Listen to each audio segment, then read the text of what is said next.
வசனம் பாருங்கள். ஏசாயா 8வது அதிகாரம் 17வது வசனத்திலே சொல்லப்பட்டிருக்கிறது, நானோ யாக்கோபின் குடும்பத்துக்கு தமது முகத்தை மறைக்கிற கர்த்தருக்காக காத்திருந்து அவருக்கு எதிர்பார்த்திருந்து. என்ன வார்த்தை பாருங்க. நான் யாருக்கு காத்திருக்கிறேன் தெரியுமா? முகத்தை மறைக்கிறவருக்கு நான் காத்திருந்து எதிர்பார்த்திருப்பேன். அதன் அர்த்தம் என்ன? ஆண்டவரே, நீங்க எனக்கு முகத்தை மறைச்சாலும் எனக்கு இன்னொரு ஃபேஸை தேட என்னால முடியாது. இப்படி இருக்கணும். சில நேரத்தில் கர்த்தர் முகத்தை மறைப்பார். ஆனா நம் தேவனை பத்தி நமக்கு நல்லா தெரிஞ்சிருக்கணும். நம் தேவன் எப்போ அவருடைய முகம் மறைக்கிற விஷயம் எவ்வளவு காலம்? இவன் பொழுது ஒரு முகத்தை மறைச்சாரா அவ்வளவுதான். நம்ம என்னன்னு தெரியுமா? ஜெபித்து காரியம் நடக்கலையா, முகத்தை மறைச்சிட்டார், அவ்வளவுதான், முடிஞ்சு. வேற முகத்தை தேடுறோம். வேற முகத்தை தேடக்கூடாது. அப்படி வேற முகத்தை தேடின ஒருவன் உண்டு பைபிள்ல. யார் சொல்லுங்க பார்க்கலாம்? கரெக்டா சொன்னீங்க, சவுல்.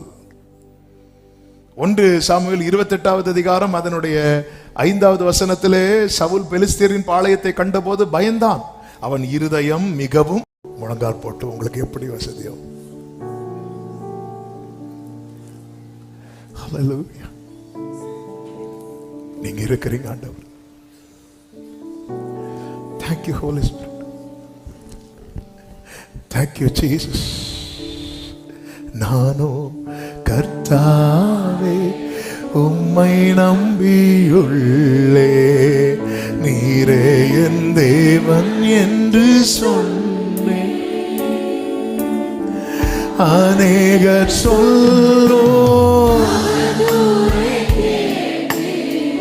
ஆண்டவரே, என் சிறுமையை கண்ணோக்கி பார். அது அதிகரிக்கிறது, அது அதிகரிக்கிறதப்பா.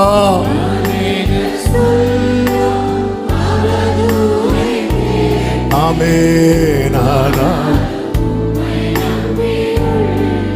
ஆகாதவன் என்று ஆகாதவன் என்று செத்தவனை போ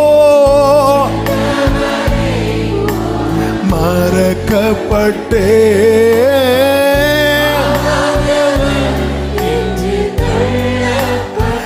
ஆமெனப்பா. உடைந்த பாத்திரத்தை போலானேன், உடைந்த பாத்திரத்தை போல் நானே.